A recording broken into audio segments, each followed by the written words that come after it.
When an excavator sinks into the mire, by what means should it be rescued? Within the frame, a Kobelco excavator employs its digging arm to brace against a log of some 10 meters in length and roughly 30 centimeters in girth, advancing slowly through the mud. And the purpose of its journey is to render aid to one that has sunken within the sludge. A Hitachi excavator. From the image it may be observed that the stranded ground excavator has already been dug into a vast pit. Its tracks and digging arm are wholly buried beneath the mire. The stranded excavator lies in a state unable to stir. When the rescue excavator arrives upon the scene, the driver then takes iron chains and binds the log fast to the excavator's bucket. Thereafter the driver raises the bucket aloft, preparing to plant the log into the mire. Were this common firm ground, by such a method it would be hard indeed to set the log into the earth.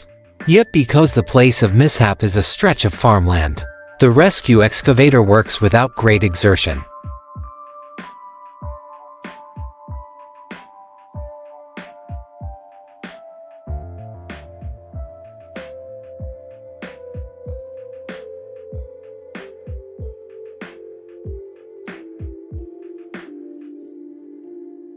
At this moment we may behold that the excavator driver did not drive the log entirely into the mire, but left upon the surface a wooden stake near 1 meter in height. By this manner, the driver then successively set to more logs on the first log. For what purpose does the driver act thus? Let us continue and behold.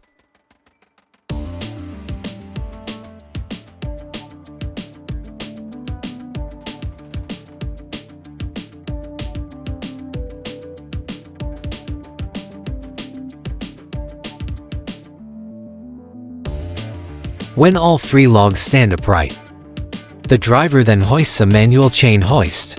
Yet because the hoist is wholly smeared with mire, its operation is hindered. Therefore the driver takes it and places it in water to wash it clean. At this time, I believe seasoned veteran drivers already comprehend the purpose served by the wooden stakes just raised.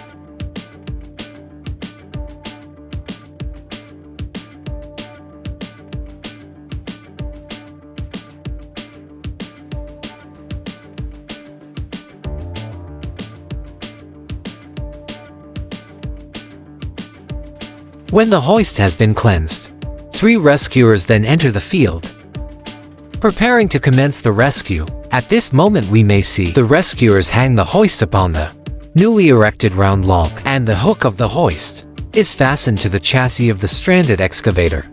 From here we may then understand, because all around the site of the mishap lies deep mire, the stranded excavator finds no ground upon which to bear force. Thus the rescue excavator sets wooden stakes upright in the mud, intending to use the stakes as pivots, and by means of a manual chain hoist, to haul the stranded excavator forth from the mire.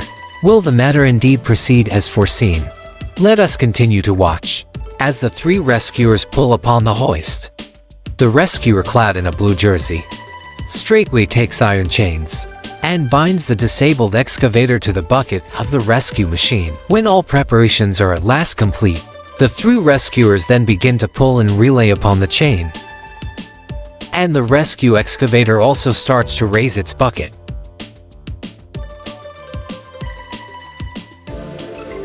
The camera draws nearer, and we may behold the excavator inching its way up from the muddy pit. At this moment the man in the jersey lifts the chain and begins to walk toward the left side of the stranded excavator, and his act of stepping across the hoist chain appears perilous, yet in truth it is exceedingly unsafe. As the old saying goes, one fears not 10,000 chances, but the single unforeseen one. If at this moment the chain were to snap or slip loose, the man in the jersey would pay for this mistake with the rest of his life. After the man in the jersey steps across the chain, he then hooks the chain from the rescue excavator onto the left track of the excavator. Only then do we understand the reason the first round of rescue was halted. In truth, the left track of the excavator had come off its chain. If the stranded excavator cannot move on its own and relies solely on the hoist's brute pull to draw it out from the muddy pit, the difficulty is exceedingly great. Those who operate excavators may speak of it. If you encounter a thrown track in the mire, How do you usually resolve it?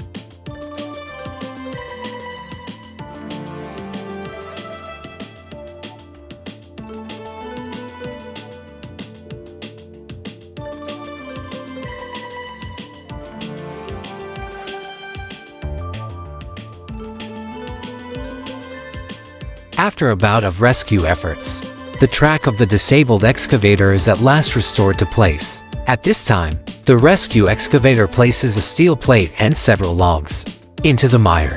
Thereafter, it advances itself toward the steel plate and brings the excavator to rest upon the steel plate and logs. Once the rescue excavator is properly positioned, it then raises the bucket, pressing against the right side of the trapped excavator's engine bay. By this action of the driver, the purpose is to prevent the disabled excavator from overturning while making its way ashore. When all preparations are complete, the disabled excavator's driver stamps hard upon the throttle, and thick black smoke billows forth from the exhaust. Seeing this, the rescuers also raise their shouts to spur their own spirits.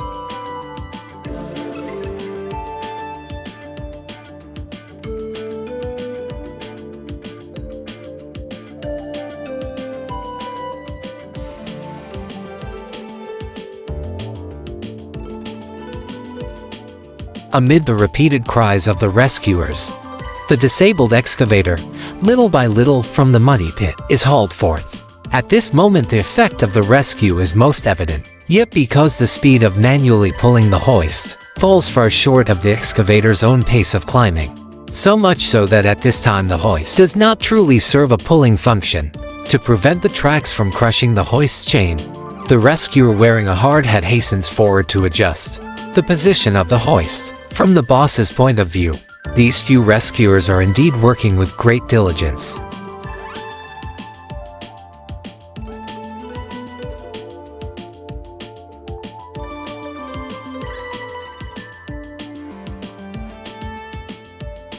Even so late, they still appear before the lens. After a long stretch of arduous pulling operations, the rescuers' speed in pulling the hoist has clearly slowed down. At this time, the rescue excavator once again begins to adjust its position. It digs out the steel plate and the logs that had been set in the mire, then places the steel plate upon the path along which the stranded excavator's tracks must advance.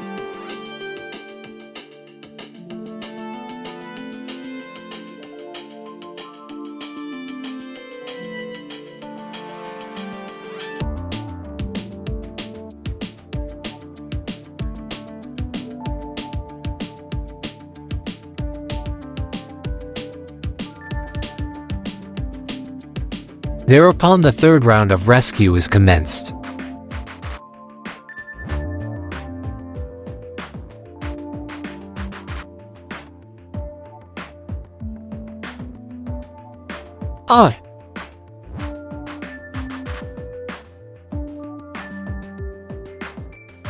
Very soon, the right track of the disabled excavator moves onto the newly laid steel plate. Because of long hours of high-intensity labor, the disabled excavator's driver fears the fuel may run dry, and adds half a tank of fuel once more. While the excavator driver refuels, the three rescuers still exert themselves mightily, pulling the chain upon the hoist.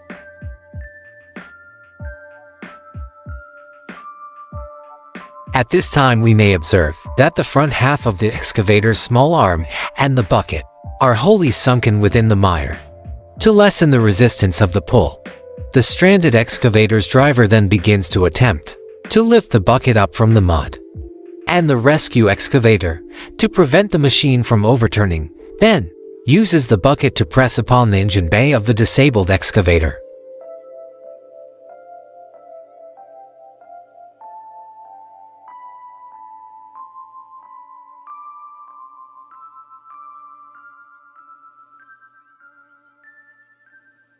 After a bout of strenuous effort, try again, the excavator's bucket is at last drawn free from the mire. To facilitate the disabled excavator's climb up the slope, the rescue excavator lays several more logs as padding along the path of the stranded excavator's advance. When the logs are properly set, the 4 rescuers once more begin pulling the hoist. The disabled excavator rides ceaselessly within the mire, and the effect is again most evident.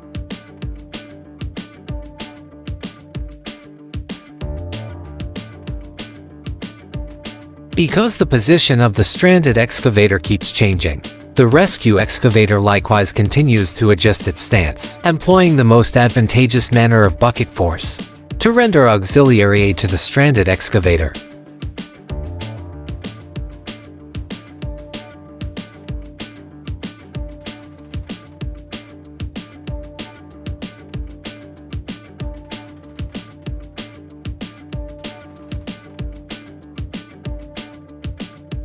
After a long and drawn-out rescue, we may then observe that the forehalf of the stranded excavator's tracks has also emerged from the mire.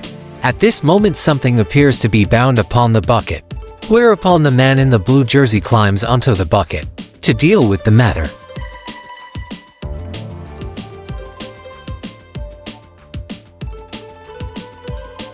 When the iron chain is undone, the excavator driver then turns the machine about and conveys the man in the jersey to the shore, thereafter preparing to climb out from the mire. Under ordinary circumstances, an excavator traveling through mire does so with great difficulty, yet because 3 wooden stakes have been set upright beforehand, once the bucket gained a point of support to bear force, the process of self-rescue became far less arduous. In the end, the disabled excavator successfully escaped the mire. From planning to execution, this rescue handled every detail with great excellence. If a perfect score be 10, how many points would you give?